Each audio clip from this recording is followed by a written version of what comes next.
Max was one of the biggest spreaders of conspiracy theories there's been, and I was determined to meet him. Ever since I realised the moon landing was fake H9. It was in a book I found in which he wrote. It was in the library under non-fiction, so I knew that one small step from man couldn't be true. In the book, he described how they filmed it in secret at Area 51, a top secret American military base in the middle of the desert in Nevada. Now, I used to watch this programme that I think was actually based on real life called The X-Files. It followed two detectives called Fox Mulder and Dana Scully who looked into unexplained phenomena. They said, the truth is out there. And I thought, yes, it must be. And I began to realise that governments cover up all sorts of things because if we knew about them, they'd blow our minds. On the 4th of July, 1947, a sheep farmer in Roswell, New Mexico found the debris of a UFO on his ranch one night. The Air Force swooped in and took it all away. It must have been a spacecraft of an extraterrestrial life force, or why else would they have been interested? As soon as I could, when I was a teenager, I created an anonymous website and forum for people to post their own theories. You'd be shocked at the number of people who've been abducted by alien creatures. Some people worry about what might happen if they leave the house, but the thing is, you're not even safe in your own home. 20 years after I read this book, I managed to get in touch with Max. I'd gone through a black hole of the internet from one theorist to another. He wouldn't say much on email, but eventually he agreed I could call him.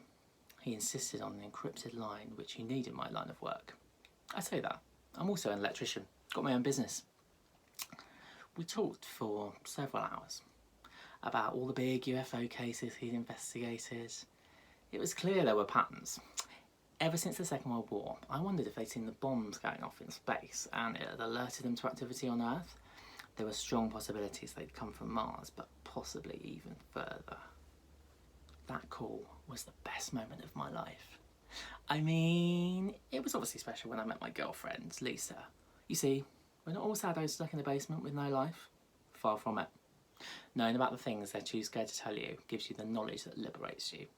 Plus, Lisa thought it was quirky and it was fun that I had a hobby, but it's most definitely not just a hobby, and I hate quirky. It just makes me sound trivial.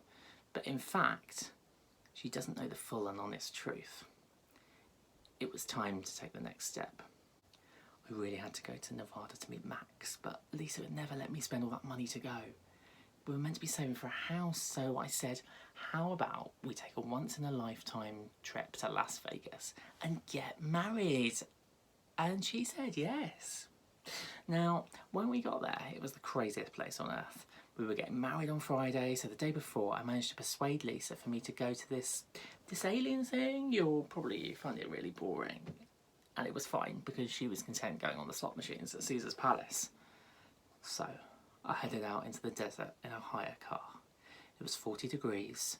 Max had agreed to meet me at a crossroads that he said was just near Area 51.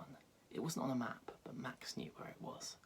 I got out of the car in the dry heat and nearly fainted before I saw a sign on a fence that said, "Strictly no entry, military personnel only." There was a building just beyond it with no windows. That must be it. Where they filmed the moon landing. Where they examined UFOs and did alien autopsies. I just really wanted to see for myself. I thought I could climb the fence, but I got stuck. Alarms went off, and before I knew it, I was in the back of a police car. They were going to question me and keep me in jail for 48 hours. But the wedding? What about the wedding? How could I explain? So I bent the truth slightly and said the car's engine had exploded and I was stuck in the desert and wouldn't be back in Vegas until Saturday. She was livid. "You're missing our wedding because of bloody aliens." I said it's fine, we could reschedule for the next day, but the only slot they had was 8:30 AM and Lisa isn't a morning person. "I don't want to marry you anymore." I thought this was overreacting a bit. She didn't realise what I was going through, and I couldn't really tell her. The cops warned me that this incident would stay on my record and be flagged any time I entered the United States. I somehow escaped a fine, but 2 nights in a stinking small-town jail was enough.